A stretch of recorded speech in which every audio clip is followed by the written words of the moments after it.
নবম শ্রেণীর প্রিয় শিক্ষার্থীরা, তোমাদের গণিত বইয়ের প্রথম অধ্যায়ের বাস্তব সংখ্যার কিছু গুরুত্বপূর্ণ সমস্যা নিয়ে আমরা সমাধান করব, আজকে আলোচনা করব। চলো শুরু করি।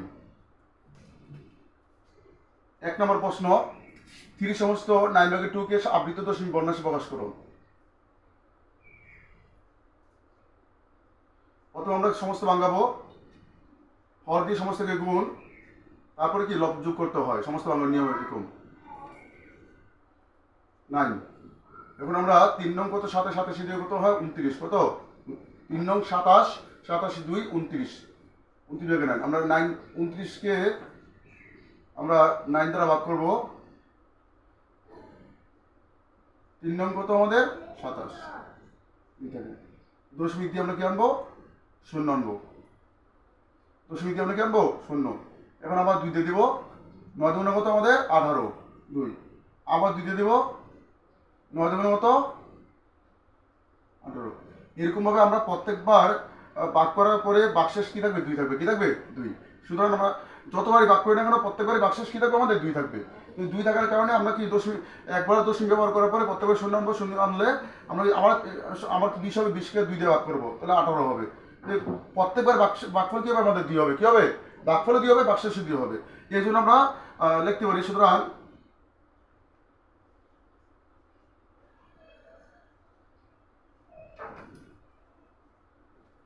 আবৃত্ত দশমিক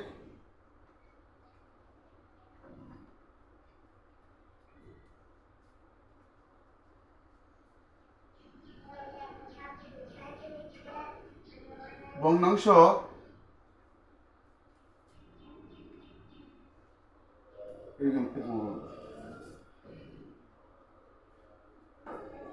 অবশ্যই তোমরা বুঝতে পেরেছো। আমরা ঠিক এরকম ভাবেই করবো, যেহেতু আমাদের বারবার 2 আসতেছে, যতবারই করি না কেন আমাদের ভাগফল 2 হবে। এই জন্য আমরা কি করবো, এই 2 এর উপর পৌনঃস্ফটিক দিয়ে দেবো। 2 এর উপর কি দেবো, আমরা পৌনঃস্ফটিক দেবো। ওকে, 2 সাধারণ মানুষ প্রকাশ করার জন্য বলছে আমাদের। আমরা 45.2346 আমরা এখানে কি করবো, আমরা প্রথমে এখানে পৌনঃস্ফটিক করার সংখ্যার উপর আছে। পৌনঃস্ফটিক আছে আমরা দেখতে পাচ্ছি যে 2টা সংখ্যার উপরে, 3 এবং 6 এর উপরে। কিন্তু তুমি যদি একটু খেয়াল করো মনোযোগ দিয়ে, যে 3 যদি 9-এ পড়ে, 6 আবার 6 যদি 9-এ পড়ে, তাহলে 4 কি এতে পড়বে, স্বাভাবিকভাবে কখনো না। তাহলে আমরা বুঝতে পারলাম যে 4ও কি হবে, 9-এ পড়বে। তাহলে সুতরাং এখানে যেহেতু 3 এবং 6 এর উপরে পৌনঃস্ফটিক আছে, 4 এর উপরে আমাদের কি ধরতে হবে, পৌনঃস্ফটিক ধরতে হবে, যদি মাঝের অবস্থান। তাহলে আমরা কি করবো, এখানে পৌনঃস্ফটিক করার সংখ্যার উপরে আছে, 3টে সংখ্যার হবে, তাহলে আমাদের 3টে 9 হবে। পৌনঃস্ফটিক ছাড়া পৌনঃস্ফটিকের পূর্বে দশমিকের পরে, পৌনঃস্ফটিকের পূর্বে দশমিকের পরে সংখ্যা করা আছে একটা 0 হবে। তারপর আমরা কি করবো, মূল সমানে লিখবো। লেখার পরে আমরা কি করবো, যেগুলো পৌনঃস্ফটিক ছাড়া সংখ্যা সেগুলো বিয়োগ করে দেবো। ওকে, 4 9 4 9 হাতে 1 5 8 1। এখন আমরা যেহেতু এগুলো জোড় সংখ্যা, তাহলে আমরা কি করতে পারি, আমরা এই 2 দ্বারা ভাগ করতে পারি। এটাকে 2 দ্বারা ভাগ করলে আমাদের কি হয়, 251894 ভাগ আমাদের কত, আমাদের 2।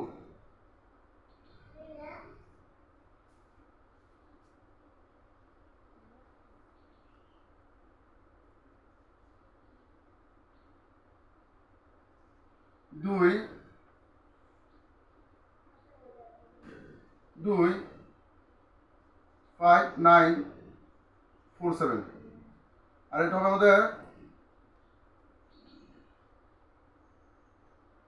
9990 ভাগ 2, 4995। ওকে,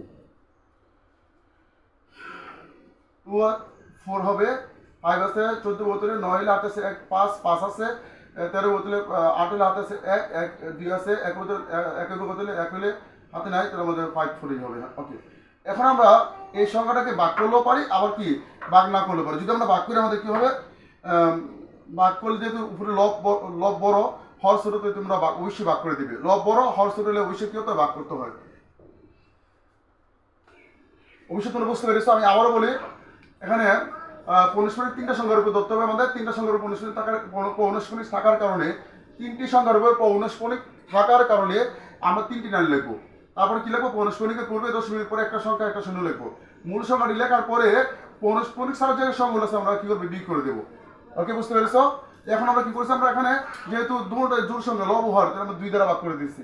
ভাগ করার পরে লব বড় হলে কি হবে, অবশ্যই হর দিয়ে কি করবে, ভাগ করবে। 3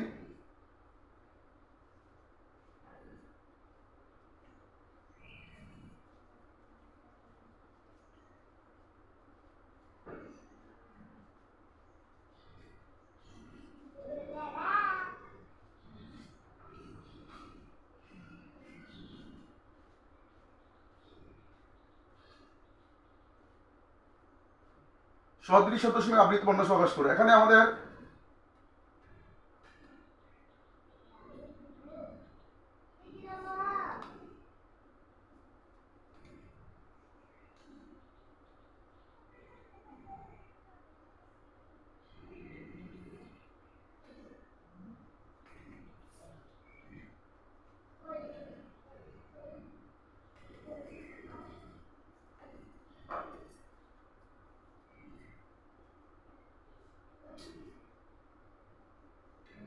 সর্বোচ্চ অনাবৃত অঙ্ক সংখ্যা কয়টি আমাদের, 2টি। কয়টি? 2টি। আর সর্বোচ্চ অনাবৃত অঙ্ক সংখ্যা কয়টি, 2টি আমাদের আছে, এই যে 32 আছে। এখন আবৃত সংখ্যার লসাগু বের করবে।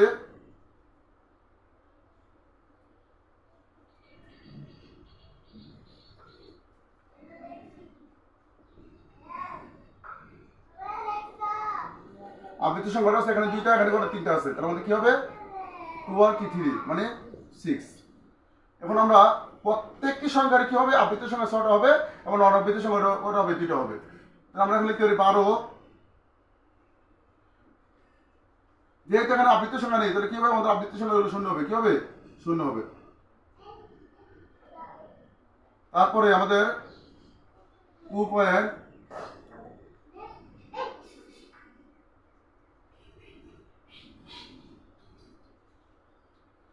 2.19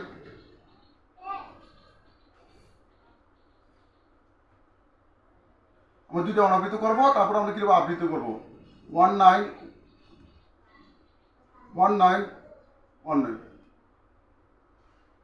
তারপর আমরা কি করবো, 4।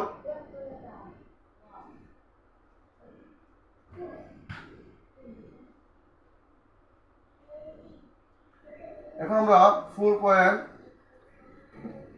অনাবৃত সংখ্যা কটা হবে আমাদের, 2টা। কটা হবে, 2টা। এখন অনাবৃত সংখ্যা 2টা করার পরে আমরা যেহেতু 2 আবৃত সংখ্যা ছিল, কিন্তু আমরা অনাবৃত সংখ্যা সর্বোচ্চ 2টা। 2 কি এখানে কি আবৃত সংখ্যা, 2 কি এখানে আবৃত সংখ্যা, কিন্তু অনাবৃত সংখ্যা সর্বোচ্চ কটা আমাদের, 2টা। এই সর্বোচ্চ অনাবৃত সংখ্যা 2টা হওয়ার কারণে আমরা এখানে কি করবো, আমরা 3 2 অনাবৃত করে ফেলবো। এই 3 2 অনাবৃত করার পরে আমরা আবৃত সংখ্যা কোনটা থেকে শুরু করবো, আবার কি 2 থেকে শুরু করবো, না আমরা 2 থেকে শুরু করবো না, আমরা কি করবো, আবৃত সংখ্যা 5 থেকে শুরু করবো। যেহেতু 2 আমরা অনাবৃত করে ফেলছি, তাহলে আমরা 5 থেকে শুরু করবো। তাহলে লিখবো কি 5 6 2 হবে, ঘুরে আসবে, আবার 5 6 2 হবে। আসলে তোমরা সহজে বুঝতে পেরেছো।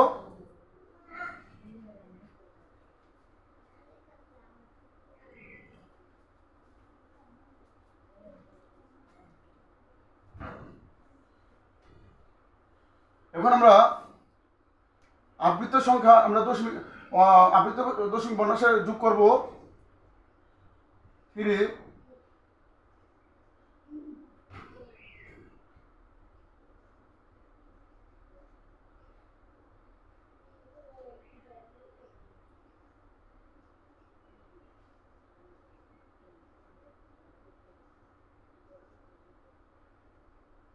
ওকে, এখানে আমাদের প্রথমে আমাদের কি করতে হবে, যোগ আর বিয়োগের ক্ষেত্রে আমরা কি করবো, এই সংখ্যাগুলোকে আমরা কি করবো, যোগ বিয়োগের ক্ষেত্রে অবশ্যই আমাদের কি করতে হবে, সদৃশ আবৃত্ত দশমিক বর্ণাংশে প্রকাশ করতে হবে। কিসে প্রকাশ করতে হবে, সদৃশ আবৃত্ত দশমিক বর্ণাংশে প্রকাশ করতে হবে। আমরা সদৃশ আবৃত্ত আবৃত্ত দশমিক বর্ণাংশে প্রকাশ করার জন্য সদৃশ আবৃত্ত দশমিক ব্যবহার প্রকাশ করার জন্য প্রথমে আমরা কি লিখবো, অনাবৃত্ত সংখ্যা এবং আবৃত্ত সংখ্যা করে বের করে দেবো। আমরা লিখবো এখানে সর্বোচ্চ অনাবৃত্ত সংখ্যা দুইটি, কয়টি? দুইটি। আবৃত্ত অঙ্ক সংখ্যা গুলোর লসাগু কি হবে আমাদের? 2 2 3 1 1 3, অর্থাৎ 2 × 3 মানে কি আমাদের কি 6। এখন আমরা প্রত্যেকটি সংখ্যার আবৃত্ত সংখ্যা 6টা হবে, আর অনাবৃত্ত সংখ্যা হবে, অনাবৃত্ত সংখ্যা হবে আমাদের কটা? 5টা। সরি, অনাবৃত্ত সংখ্যা হবে 2টি, অনাবৃত্ত সংখ্যা হবে 2টি। সর্বোচ্চ অনাবৃত্ত সংখ্যা হলো 2টি, এজন্য 2টি হবে। আর যেহেতু লসাগু পেয়েছি আমরা 6 আবৃত্ত সংখ্যাগুলো, সুতরাং প্রত্যেকটি আবৃত্ত সংখ্যার লসাগু কত হবে আমাদের? মানে প্রত্যেকটি আবৃত্ত সংখ্যা কতটি হবে? 6টি হবে। কয়টি হবে? 6টি। 3.89 আমরা লিখতে পারি 3.89। দুইটা অনাবৃত্ত করে ফেলবো আমরা, যেহেতু অনাবৃত্ত সংখ্যা অঙ্ক সংখ্যা দুইটা, অনাবৃত্ত অঙ্ক সংখ্যা দুইটি, এজন্য অনাবৃত্ত অঙ্ক সংখ্যা 2টি করবো আমরা। তারপর আমরা লিখবো আবৃত্ত সংখ্যা 89 89 89। ওকে, এরপর আমরা লিখবো আবার 2.179 178। এখন আমরা লিখবো 2.172 আবৃত্ত সংখ্যা করবো। করার পরে এখন আমরা যেহেতু 7টা আবৃত্ত সংখ্যা, আমরা কি আবার 7 থেকে শুরু করবো? না, আমরা কি থেকে শুরু করবো? 8 থেকে শুরু করবো। কোনটা থেকে শুরু করবো? আমরা 7 আমরা অনাবৃত্ত করে ফেলছি, এই জন্য আমরা কি 8 থেকে শুরু করবো। 8 ঘুরে আবার কি হবে? 7 হবে। 8 7 8 7 8 7। ওকে, এখন আমাদের আবার তৃতীয় সংখ্যাটি আমরা দেখি 5 8 9 7 9 8। এখন আমরা যেহেতু এখানে অনাবৃত্ত অঙ্ক সংখ্যা 2টি আছে, 8 9, তারপরে কি আমাদের 7 9 8 বা 7 9 8। আমরা এখন যোগ করব 8 7 9।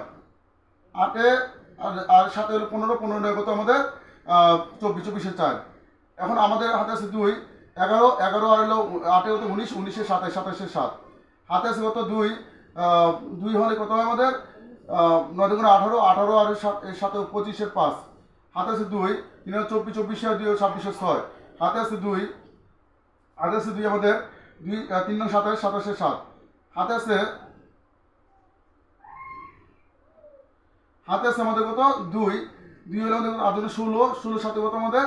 16 সাথে 23 হয়, 23 আর 2 কত? 25, 25 5 হয়। হাতে আছে 2 2 হলে আমাদের কত? 3 7 27 7। হাতে আছে 2 10 11 11 8 19 9। হাতে আছে 1, হাতে আছে কত আমাদের? 1 আছে। হাতে 1 থাকলে এখন আমরা 1 1 5 6 6 7 7 7 8 8 8 8 আর হলো 3 কত আমাদের? 11 কত? 11 হয়। এখন আমরা যেহেতু এখানে দশমিক সংখ্যাগুলো যোগফল, আমরা কত পাইছি? আমরা দশমিক সংখ্যাগুলো যোগফল এখানে আবৃত্ত সংখ্যাগুলো যোগফল, আবৃত্ত সংখ্যাগুলো যোগফল। এখানে কি আবৃত্ত সংখ্যাগুলো যোগফল আমরা 8 7 9 যোগ করলে আমাদের কি হয়? 24 হয়। তাহলে হাতে 2 আছে, হাতে 2 আবার যোগ করতে হবে অবশ্যই। যোগের হাতে যোগ করবো আমরা 6 7 5 6 7 5 7 9 .11। এখন আমরা এই দুইটি অনাবৃত্ত সংখ্যার পরে আমরা কি দেবো? আবৃত্ত করে দেবো। এটা অ্যান্সার।